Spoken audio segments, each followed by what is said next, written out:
Saya tuh pernah nangis ketika di Bandara Jakarta ketemu orang wireng, serai melarat, jelas melarat. Wireng wis. Niku ketemu saya cium tangan, Gus saya ini itu habis dari Selandia Baru. Kerjanya dia itu ikut mancing gitu, mancing ikan tuna di Selandia. Kalau saya di tengah laut itu sampai 2 bulan. Hiburan saya itu hanya ngaji jenengan lewat YouTube. Coba orang di tengah laut ngaji. Wah, itu seneng pojok bumi. Jadi ini umat Rasulullah Shallallahu Alaihi Wasallam.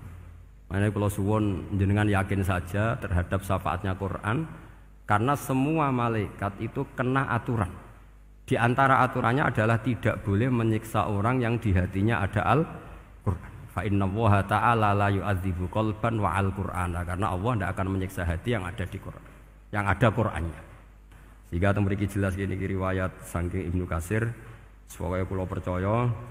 Apalagi ini didawuhkan Rasulullah SAW bahwa surat Tabarok adalah disebut munjiyah, penyelamat, juga disebut wakiyah, penjaga.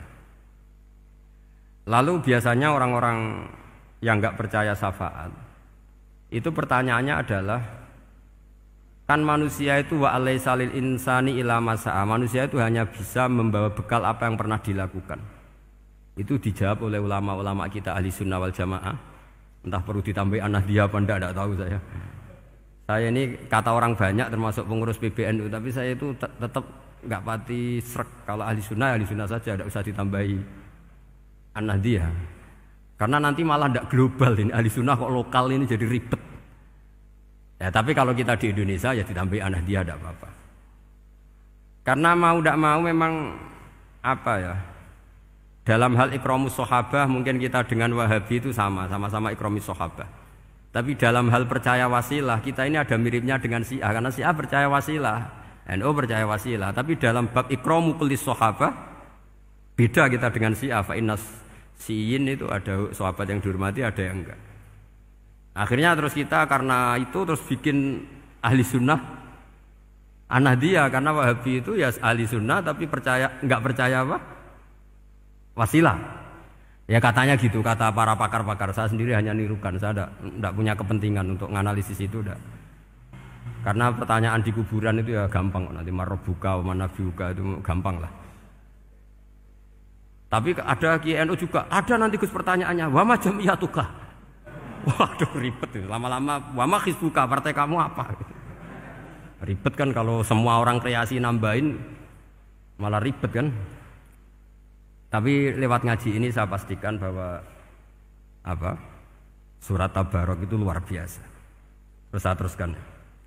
Wa qad rawat Tabrani wal Hafidz Ad-Diya al-Muqaddasi min tariqi Salam bin Sadrusih qala Rasulullah sallallahu alaihi wasallam suratun fil Qur'ani khosomat an sahibiha hatta adkhalathul jannah.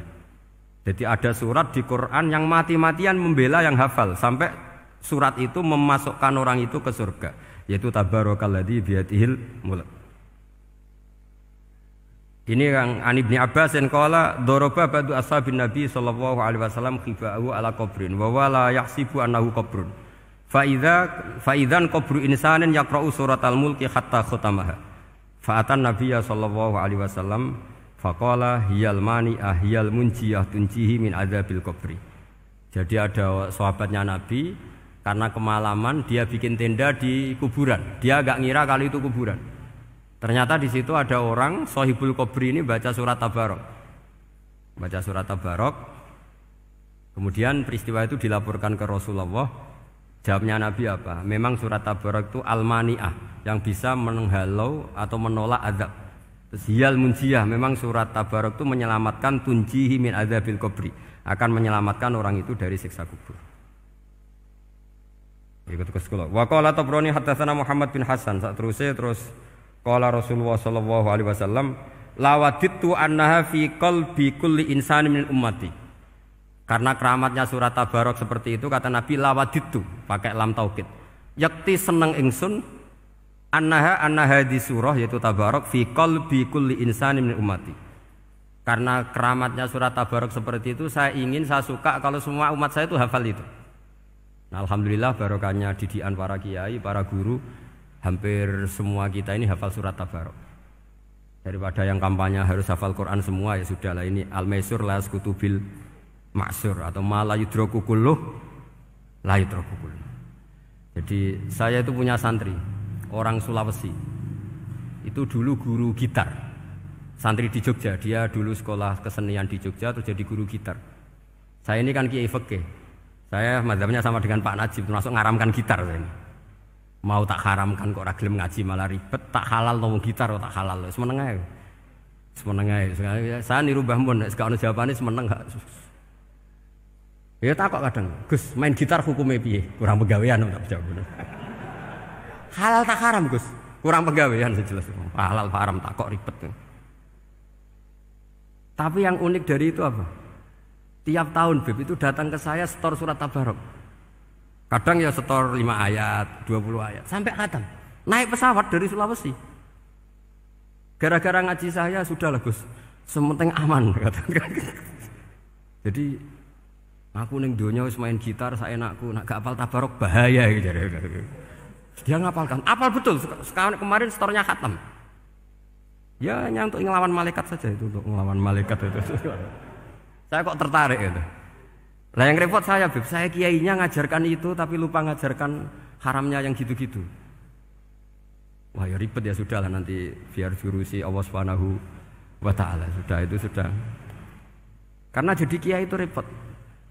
Saya pernah Beb tanggal 1 Syawal itu punya teman zaman di Sarang. Wonge wis wireng kriting soer wis wireng kriting. Jarang ke saya tanggal 1 Syawal kecuali pas itu. Ternyata datang tuh karena teman saya, semakan senior saya, mau teko mau ngijazahi saya. Gus, kowe nak dadi kiai sing hati-hati. Aja geman dalil sing ora iso nglakoni. Ono apa? Dia itu datang ke saya berarti tanggal 2 ya, tanggal 2 sore. Dia itu pas Idul Fitri itu pidato. Man shoma Ramadan wa atba'ahu sitan bin Syawal fa ka'annama shoma dahrakullah. Itu orang lugu-lugu poso.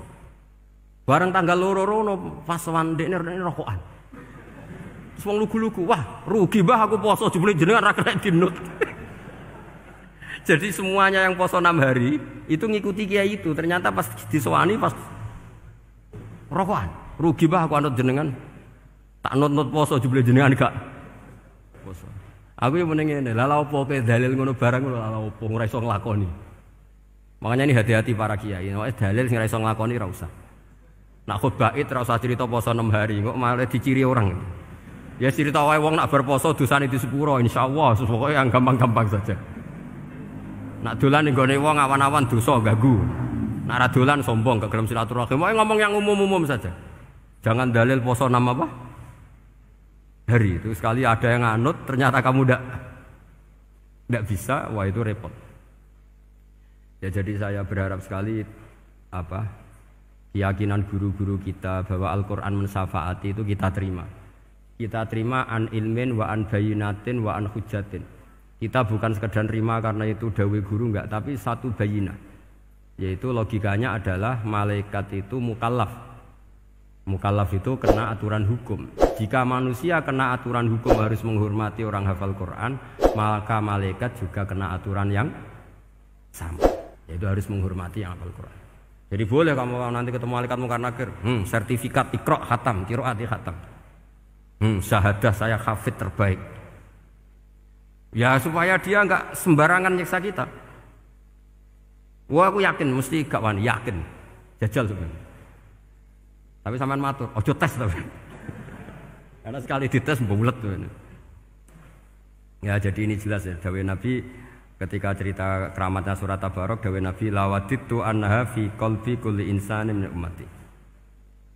Wa qad rawa hadzal hadits Abdu bin Humaid fi musnadihi bi absato min hadza. Faqala ada yang cerita lebih detail di riwayat itu fa innaha al-munjiyah wal mujadilah tujadilu auto khasimu yaumal qiyamah inda rabbiha liqairiha.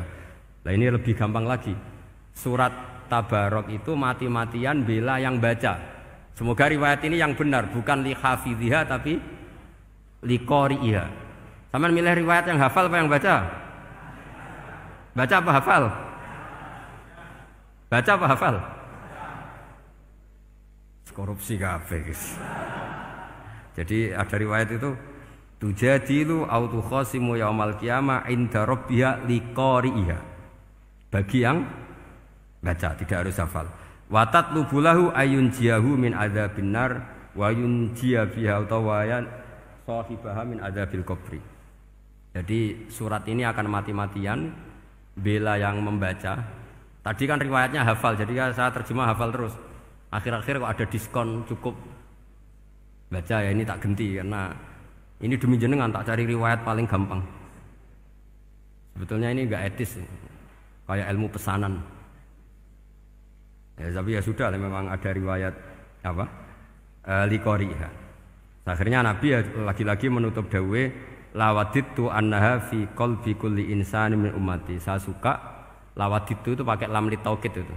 Lawaditu annaha fi qalbi kulli insani min ummati. Tapi saya suka sekali kalau itu ada di hati semua umatku. Artinya gini, dari sekian riwayat sebetulnya itu kuat riwayat yang hafal.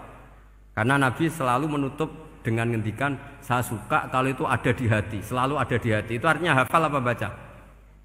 Loh menengah sampai pusat kandani kok angel teman. Hafal apa baca? Lawaditu annaha fi qalbi kulli insani min ummati. Itu hafal apa baca? Hafal. Ya berarti hafal. Ini yang hafal tabarok berapa? Semua ya? Hafal semua? Aman berarti, no? Jadi